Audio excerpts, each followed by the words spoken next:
Égypto. C'est à vous, Julien. Merci beaucoup Clémence et on poursuit notre page spéciale consacrée à l'attentat de Manchester. Je vais rejoindre nos deux prochains invités. Bonsoir Driss Haït Youssef, vous êtes président de l'Institut Léonard de Vinci, docteur en droit et spécialiste des questions de sécurité globale. Bonsoir Sylvain Lemerle, vous êtes programmateur du festival La Plage Glazart à Paris. Ça commence à partir du 8 juin, c'est bien ça? C'est ça, l'ouverture, oui. Alors, un terroriste qui parvient à s'approcher d'une salle de concert avec une bombe dans un sac, ça veut dire quoi? Qu'il y a eu une faille dans le dispositif de sécurité ce soir-là? Pas nécessairement. L'Arena de Manchester est quand même un lieu qui est très connu. C'est un lieu dans lequel se jouent régulièrement des événements internationaux. Donc en termes de sécurité, je ne suis pas certain qu'il y ait eu une faille. En revanche, là où on sait qu'il y a toujours des difficultés, c'est de sécuriser le parcours entre la gare et l'ERP, l'établissement recevant du public.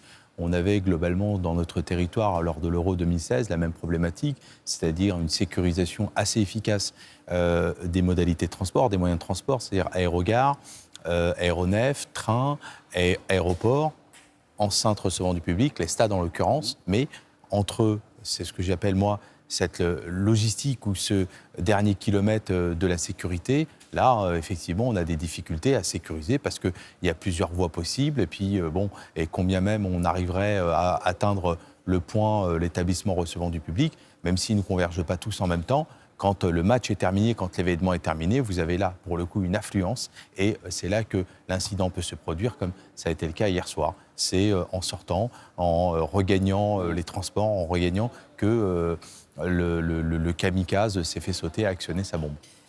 Vous organisez, je l'ai dit, un festival à Paris. Quand vous voyez ces images à Manchester, qu'est-ce que vous vous dites? Vous vous dites, ça peut nous arriver? C'est évidemment désastreux, en fait. Ça peut nous arriver. Après, on met tout en œuvre pour que ça n'arrive pas, dans la mesure du possible. Et puis, surtout, on lève la tête et on continue d'avancer en n'ayant pas peur, en fait. On ne laisse pas transparaître quoi que ce soit, quoi.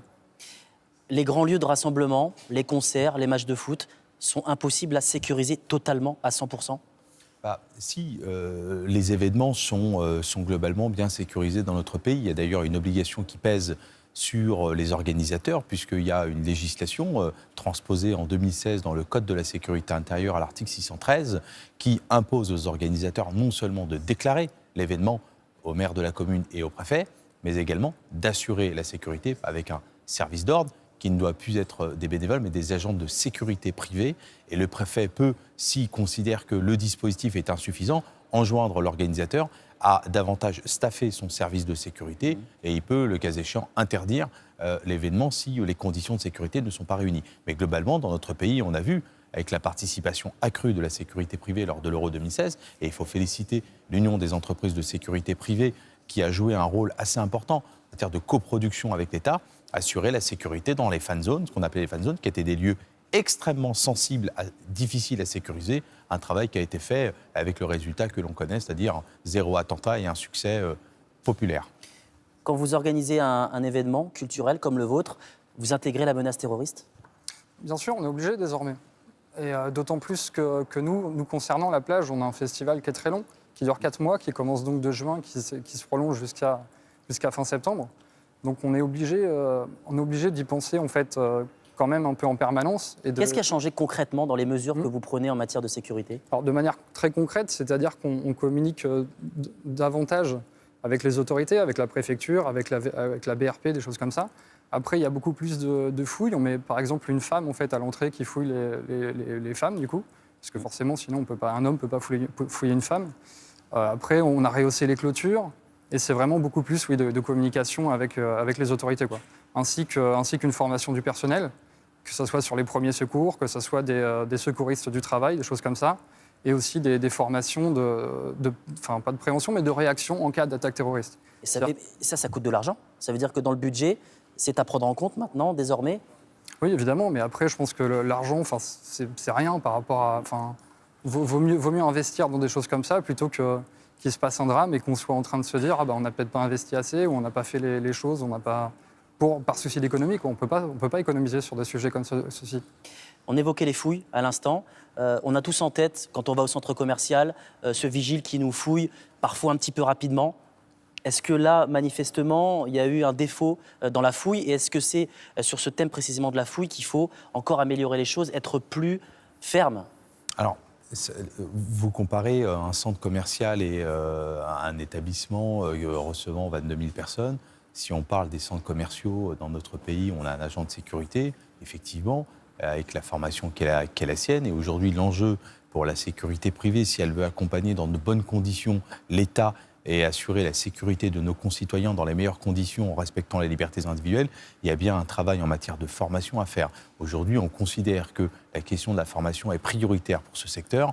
Bon, n'en demeure pas moins qu'elle est à améliorer. C'est vrai, oui, mais globalement, les inspections visuelles de bagages à main, les palpations de sécurité sont globalement bien faites. Ces initiatives, elles sont bien faites. Et il ne faut pas oublier qu'ils ne le font pas sans autorisation et sans autorisation de la part du préfet et avec une assermentation. Enfin, ils sont habilités à procéder. Voilà. Ce qui s'est passé hier soir, seule l'enquête nous permettra de dire si l'individu avec son sac à dos a été repéré, aurait dû faire l'objet d'une fouille, etc. Mais visiblement, de ce qu'on sait, c'est que c'est un lieu, un foyer qui fait la jonction entre la gare et l'établissement et que ce point n'est pas ou n'a pas été sécurisé ou peut-être pas assez. Bon, il faudra, c'est l'enquête qui déterminera s'il y a un défaut de sécurité. Mais dans notre pays, j'ai envie de dire, en tout cas pour nous, ce qui nous concerne, la sécurité, elle est assurée dans l'établissement, dans le lieu, et aussi aux alentours directs. Et il n'appartient pas à l'organisateur, ni à l'entreprise de sécurité privée. D'ailleurs, le Code de la sécurité intérieure le prohibe d'assurer la sécurité sur la voie publique. La voie publique, ça reste une prérogative de la puissance publique, c'est-à-dire de l'État, la police et la gendarmerie. En tant qu'organisateur de festival, est-ce que vous vous sentez suffisamment armé pour assurer une bonne sécurité? Comme vient de le dire Driss à l'instant, c'est-à-dire que nous, on peut s'armer au mieux pour assurer la sécurité sur l'enceinte, sur notre ERP, sur notre établissement. Après, ce qui dépasse notre établissement, on doit compter sur une très bonne, même sur une excellente collaboration avec les autorités, une fois de plus. Nous, on fait au mieux pour pouvoir se défendre, pour pouvoir se prémunir de ce genre d'attaque. Après, c'est, je pense, par la communication et par comment dire, les renseignements généraux, et c'est ce genre de choses qu'on peut s'armer peut-être davantage. Ouais. Le préfet de police a réuni cet après-midi les organisateurs d'événements culturels et sportifs pour leur dire quoi?